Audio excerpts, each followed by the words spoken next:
Jangan bilang kita lebih bagus dari Vietnam di Piala Asia U23 ya, jangan. Beda, saudara. Vietnam ini konsisten, saudara-saudara. Konsisten sekali kalau membina pemain dan tidak banyak gimmick. Kalau kita itu membina pemain tergantung motivasi ketua umum PSSI-nya. Tergantung suasana hatinya. Terlalu banyak gimmick, terlalu banyak manuver. Beda, saudara-saudara. Halo saudara-saudara, jumpa lagi dengan komentator gadungan di sini. Dengan komentator yang gadungan. Seperti biasa, saudara-saudara, seperti biasa kalau kita sudah bertemu, pasti akan ada yang kita bicarakan tentang sepak bola di seputaran Asia Tenggara yang benar, yang baik, yang sesuai fakta, bukan klaim semata, tidak ada hoax, dan tidak lebay. Baik yang sudah lama sekali maupun yang terkini. Bebas, saudara-saudara, bebas. Yang penting, sopan.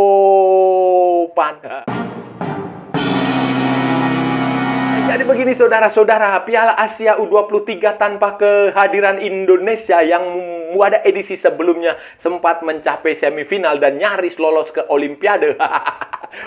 Sudah bergulir, saudara-saudara. Piala Asia U23 digelar di Arab Saudi dan Asia Tenggara diwakili oleh dua negara, Vietnam dan Thailand. Indonesia tidak ikut, Malaysia tidak ikut, Singapura tidak ikut, Filipina tidak ikut, Kamboja, Laos semua tidak ikut, Timor Leste tidak ikut, hanya diwakili dua negara dan hasilnya bagaikan bumi dan langit. Wah, Thailand bertemu dengan Australia, kalah, saudara-saudara, kalah di pertandingan grup D. Sementara Vietnam ini dari dua pertandingan yang sudah dijalani ini di grup A itu Vietnam keren. Luar biasa, saudara-saudara. Vietnam pada pertandingan pertama mengalahkan Jordania dan pada pertandingan kedua mengalahkan Kyrgyzstan. Dan pada pertandingan lain di grupnya Vietnam ini Arab Saudi kalah, kakak. Kalah 2-3. Setelah sebelumnya mengalahkan Kyrgyzstan. Itu artinya Vietnam sekarang ada di posisi puncak grup A dengan 6 poin, diikuti Jordania dan Arab Saudi dengan 3 poin, sementara Kyrgyzstan di posisi terakhir dengan 0 poin. Sistem yang dipakai di Asia, di AFC adalah head to head, saudara-saudara. Kalau ada tim yang sama, 2 atau 3 tim yang sama itu, maka klasemen head to head, nanti baru selisih gol. Dan kalau melihat head to head sistem yang diterapkan, berarti Vietnam ini punya potensi besar sekali untuk lolos karena dia punya head to head, menang head to head dari Jordania, sehingga nanti di pertandingan terakhir itu Vietnam akan bertemu dengan Arab Saudi. Kalau Vietnam menang ya otomatis, Vietnam imbang saja itu akan lolos. Nah, kalau kalah maka akan tergantung dilihat hasil pertandingan Jordania melawan Kyrgyzstan. Taruhlah Jordania mengalahkan Kyrgyzstan, Arab Saudi mengalahkan Vietnam, maka 3 tim punya 6 poin. Dan kalau itu yang terjadi, head to head-nya saling mengalahkan, maka akan dilihat golnya. Jadi Vietnam ini saya rasa ini luar biasa lah, Vietnam ini luar biasa. Jujur dan sportif mengakui bahwa Vietnam luar biasa dan nggak perlu lagi membandingkan dengan Indonesia. Gak usah dibandingkan. Karena kemarin ada waktu Vietnam mengalahkan Jordania itu. Mengalahkan Jordania itu ada yang membandingkan. Wah, dulu Indonesia ngalahin Jordania berapa ya? 4-1 atau berapa? Aduh, gak usah kayak gitu. Bandingkan juga prestasi Vietnam dong di U23 ini. Vietnam pernah sampai ke final, saudara-saudara. Indonesia kan hanya pernah sampai ke semifinal. Jadi gak perlu dibanding-bandingkan.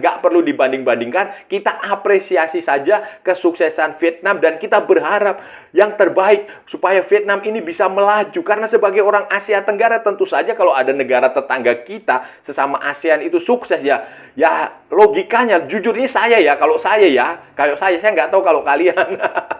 Kalau saya sih, kalau ada negara dari Asia Tenggara yang berprestasi di level Asia maupun di level dunia, tentu saja saya bangga, saudara-saudara. Saya bangga. Itu menunjukkan bahwa Asia Tenggara, ASEAN itu juga bisa berbuat lebih. Dan saya yakin dan saya berharap ini Vietnam akan melaju jauh. Vietnam akan melaju jauh. Kita lihat aja nanti di pertandingan terakhir, di pertandingan penentuan. Dan kalau melihat komposisi seperti ini hasil pertandingannya, ya saya punya keyakinan lah saudara-saudara.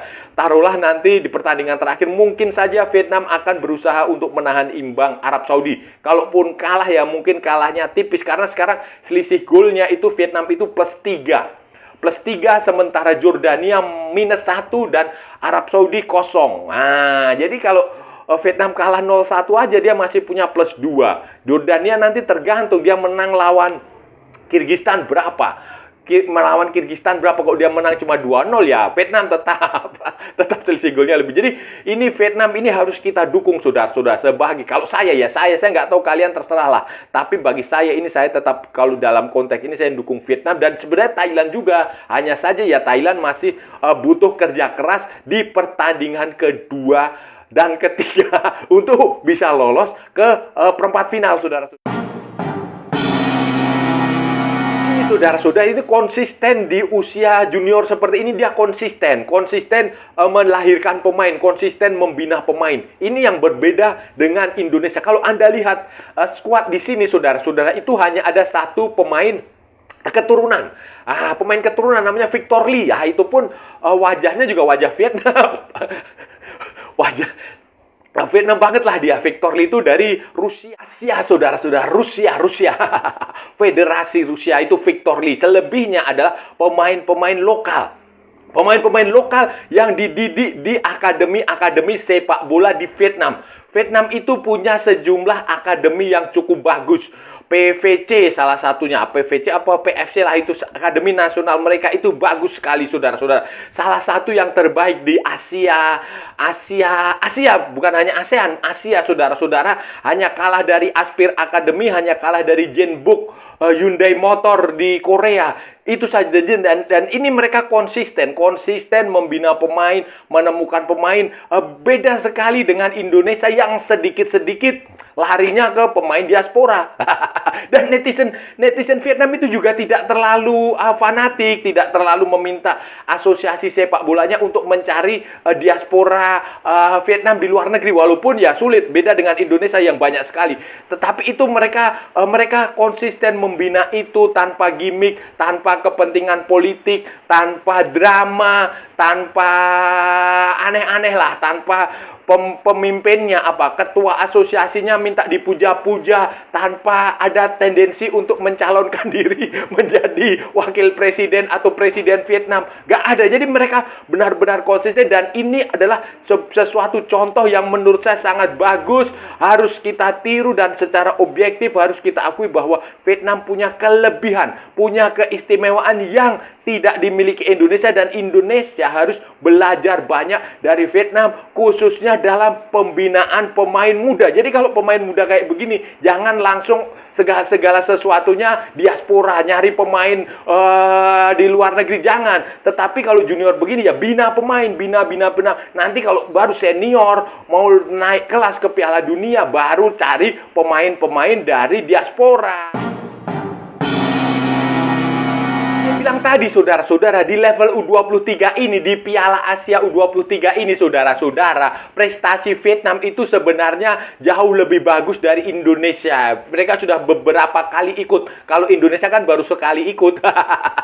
Kemudian prestasi terbaik Vietnam juga lebih bagus dari Indonesia. Kalau Indonesia hanya semifinal, Vietnam ini pernah mencapai runner up 2018 saudara-saudara. 2018 di Cina, waktu itu mereka menjadi runner up di grup D saudara-saudara. Mereka kalah dari Korea Selatan di pertandingan grup, kemudian mengalahkan Australia, kemudian imbang dengan Syria saudara-saudara. Kemudian ketika mencapai perempat final saudara-saudara, ketika mencapai perempat final itu mereka mengalahkan Irak lewat babak perpanjangan waktu saudara-saudara, lewat extra time. Kemudian di semifinal juga lewat extra time mengalahkan Qatar saudara-saudara. Sayangnya di final saudara-saudara mereka dikalahkan oleh Uzbekistan. Nah, juga lewat extra time. Waktu itu pelatihnya Park Hang-seo dengan pemain-pemain seperti ya Nguyen Quang Hai saudara-saudara. Nguyen Quang Hai itu sudah ingat, sekarang masih ada Nguyen Quang Hai itu. Jadi itu prestasi Vietnam di level Asia U23. Jadi nggak usah terlalu heran. Nggak usah. Dan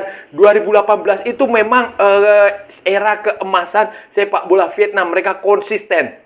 Di seniornya juga di kualifikasi Piala Dunia mereka juga mampu 2000 berapa ya? 2022 kalau nggak salah kualifikasi Piala Dunia 2022 itu mereka juga konsisten mampu menembus fase akhir. Dan setelah itu, setelah Park Hang-seo, setelah kehadiran Sintayong, sinar Park Hang-seo mulai redup, Vietnam mulai terkejar oleh Indonesia yang mengandalkan pemain-pemain diaspora naturalisasi. Sekarang Vietnam ini akan mencoba bangkit lagi. Jadi jangan heran nanti kalau di kualifikasi Piala Dunia 2030 Vietnam ini akan bisa kembali seperti sebelumnya. Jangan kaget karena mereka mempersiapkannya dengan serius. Dan benar, mereka ini yang saya kagum dari Vietnam ini adalah mereka menjaga pemain-pemain muda mereka dengan benar. Beda dengan Indonesia, saudara-saudara, baru juara Piala AFF aja sudah bonusnya miliaran, mengalahkan juara Piala Dunia. Baru U16, U19 sudah, wah, bonus PNS, bonus jadi anggota Polri, anggota TNI, bonus rumah, bonus ini, bonus itu, diarak keliling dunia. Diberjanjiin iklan. Nah, Vietnam enggak. Mereka juara U22 pun mereka biasa aja. Mendapatkan medali emas SEA Games juga biasa aja. Nggak ada arak-arakan dari kantor Kemenpora sampai Istana Negara, nggak ada. Nggak kayak di Indonesia.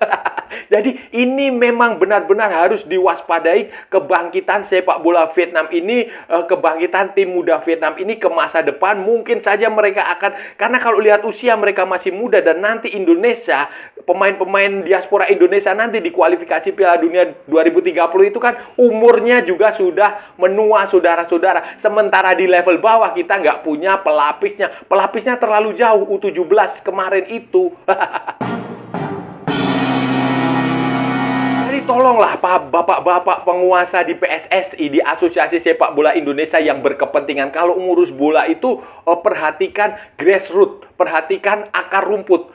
Oke, kita punya pemain-pemain diaspora, pemain-pemain keturunan yang banyak yang bisa dipanggil pulang. Tetapi jangan lupakan pula grassroots, pembinaan akar. Dan jangan kan orang kita itu selalu membandingkan, kemudian mengkontrakan pemain lokal, dikontrakan dengan pemain, dilawankan dengan pemain keturunan. Jangan kayak begitu, sama saja semuanya. Sama saja, kita penting, butuh juga pemain diaspora, butuh pemain keturunan. Mereka punya hak yang sama dengan orang-orang yang lahir di Indonesia, punya hak yang sama. Itu sudah kenyataan sejarah, itu nggak bisa kita lawan, itu sudah takdir, itu harus kita terima. Tetapi jangan pula melupakan pembinaan usia muda. Kita kan lupa itu, saudara-saudara. Vietnam itu ya, saya kasih tahu ya, di Liga Vietnam itu pemain asingnya cuma 4 atau 3 gitu, saudara.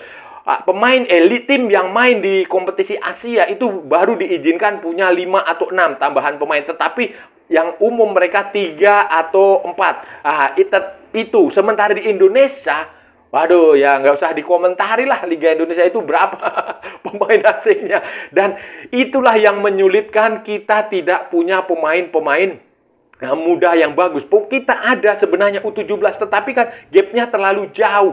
Kemarin pemain U17 yang ikut Piala Dunia 2 di Jakarta, di Indonesia itu, yang sekarang generasinya Welber Jatib itu juga sekarang pada kemana? Apakah itu juga disalurkan di jenjang selanjutnya atau bagaimana? Apakah itu mereka dipelihara atau dibiarkan menguap begitu saja? Ini kan butuh asosiasi, butuh PSSI, butuh organisasi yang mengarahkan itu. Dan jangan hanya fokus ke senior, Bob. Jangan hanya fokus pemujaan, dipuja-puja untuk kredit nanti kalau ada pemilihan umum. Jangan. Jadi membina sepak bola itu harus benar-benar dari akar rumput, dari tim muda itu harus benar-benar menjadi prioritas. Karena masa depan sepak bola itu ya ada di pemain-pemain muda. Saudara-saudara, terakhir saya harap Vietnam akan sukses di Piala Asia U23 kali ini ya. Setidaknya mereka bisa mengulang prestasi 2018 ketika mereka mampu menjadi runner up. Kalaupun gagal ya, setidak-tidaknya mereka bisa tampil di perempat final. Itu menurut saya sudah bagus lah. Sudah sesuatu yang memang harusnya dilakukan oleh negara-negara Asia Tenggara. Jadi prinsip saya ini kalau kita sebagai sesama negara Asia Tenggara ini, kita harus maju bersama saudara-saudara. Nggak usah satu di belakang, satu di depan, nggak usah. Kalau satu maju ya maju semuanya. Kalau kita sama-sama maju kan bagus. Di Asia Timur itu lihat, Jepang, Korea, Cina itu kan gapnya nggak terlalu jauh. Di Timur Tengah juga sama. Saudi, Qatar, kemudian Emirat, Irak, Iran itu kan gapnya nggak terlalu jauh. Jadi itu enak. Itu enak. Kalau kita di sepak bola, menonton pertandingan itu gapnya tidak terlalu jauh, itu enak ditonton. Taktik, strategi, gol itu bisa dengan enak lah kita menikmati. Tapi kalau gapnya terlalu jauh ya wassalam. Saudara-saudara, itu tadi pembahasan kita hari ini, saudara-saudaraku semuanya. Kita sudah bicara panjang lebar dari A sampai Z, dari barat sampai ke timur, dari utara sampai ke selatan, dari Sabang sampai Merauke, dari Plorote sampai Plumyangas, dari New York sampai San Francisco, dari London sampai Istanbul, dari Zimbabwe sampai Vanuatu, dari Kepulauan Malvinas sampai Greenland. Dari Venezuela sampai Santa Fenang. Semua sudah kita ulas, semua sudah kita cakap, semua sudah kita bacotin, semua sudah kita gibahin, semua sudah kita cangkeman, saudara-saudara semuanya. Hari ini tadi kita bicara tentang hasil dua tim Asia Tenggara di Piala Asia U23 yang berbeda, saudara-saudara. Kalau Thailand pada pertandingan sebelumnya harus menyerah dari Australia, saudara-saudara. Thailand, kesulitan Thailand, walaupun kalah cuma 1-2, kalah tipis, tetapi permainannya tidak terlalu istimewa. Sebaliknya, saudara-saudara, wakil tim dari ASEAN, Asia Tenggara satunya lagi, Vietnam itu tampil menurut saya cukup bagus. Pada pertandingan pertama mereka mengalahkan Jordania. Kemudian pada pertandingan kedua mereka mengalahkan Kirgistan. Dan di pertandingan lain Jordania dan Arab Saudi bermain imbang 1-1 setelah sebelumnya Arab Saudi mengalahkan Kirgistan. Dan itu berarti, saudara-saudara, Vietnam ini tinggal membutuhkan hasil seri untuk lolos ke perempat final. Ya sebenarnya secara teori sih mereka sudah lolos sebenarnya, karena yang dipakai adalah sistem head to head. Nanti kita lihat saja kalau ternyata semua tim punya 6 poin di pertandingan terakhir, maka kan akan dihitung Vietnam, Saudi dan Jordania. Vietnam head to headnya bagus dengan Jordania. Kita lihat kalau Vietnam Arab Saudi bagaimana? Apakah Vietnam kalah dari Arab Saudi? Nah, itu akan ramai, akan dihitung head-to-headan antara 3 tim ini, saudara. Tetapi ini peluang Vietnam lolos ini amat sangat besar sekali, saudara-saudara. Dan ini kalau Vietnam lolos nanti ya, saudara, ke perempat final, ini mereka punya potensi untuk mengulang sukses. Mereka dulu pernah menjadi runner-up Piala Asia U23. Jadi jangan bilang prestasi Indonesia di U23 ini lebih bagus dari Vietnam ya. Jangan. Dan jangan membandingkan. Dan jangan iri juga. Kemarin ada yang bilang, wah, Indonesia pernah mengalahkan ketika Vietnam mengalahkan Jordania. Ada yang bilang, wah, dulu kemarin waktu itu Indonesia ngalahin Jordania juga 4-1 atau berapa. Gak usah kayak begitu, saudara-saudara. Kalau Anda mau membandingkan, ya bandingkan yang total. Dulu Vietnam itu pernah jadi runner up Piala Asia U23 lah. Indonesia kan baru semifinal gitu loh, saudara-saudara. Dan itu makanya nggak perlu dibanding-bandingkan. Vietnam ini kita apresiasi saja, performa mereka bagus tahun ini. Mereka punya tim U23 juga semuanya mayoritas pemain lokal. Vietnam hanya ada 1 pemain keturunan, Victor Lee. Victor Lee keturunan dari Rusia, saudara-saudara, dari Rusia. Victor Lee, selebihnya pemain-pemain lokal yang dibina sendiri di klub-klub lokal Vietnam. Beda dengan Indonesia yang mengandalkan pemain-pemain diaspora tetapi gagal di kualifikasi Piala Asia. U23 gagal di SEA Games, gagal di Piala AFF. Jadi beda di situ. Vietnam kalau dia membina pemain jauh lebih konsisten, jauh lebih menghindari intrik, menghindari gimmick, menghindari kepentingan politik. Beda dengan Indonesia yang tergantung dengan selera ketua umum PSSI-nya mau dibuat apa. Dan saya rasa sudah cukup ya pembahasan kita kali ini, saudara-saudara. Kalau ada salah-salah, ya mohon maaf. Namanya juga gadungan, saudara-saudara. Wajar kalau gadungan itu salah. Tetapi kalau benar, berarti sebuah kebenaran. Kalau saudara-saudara merasa channel ini bermanfaat, berguna, menghibur, menginspirasi, silahkan like, share, and subscribe. Tapi kalau tidak, saudara-saudara, abaikan saja, skip, jangan ditonton. Tetapi jangan nyampah. Jangan membuat komentar-komentar yang menghina, menghujat, melecehkan, merendahkan orang maupun negara lain.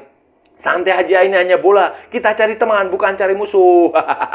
Ikuti juga akun media sosial Komentator Gadungan, ada di Instagram, ada di Facebook, dan ada di TikTok yang bukan TikTok Shop, saudara-saudaraku semuanya. Oke, sampai bertemu lagi di edisi berikutnya dengan tema-tema yang jauh tidak bermanfaat, dengan tema-tema yang jauh tidak berguna, dengan tema-tema yang jauh lebih membagongkan. Salam olahraga dan merdeka.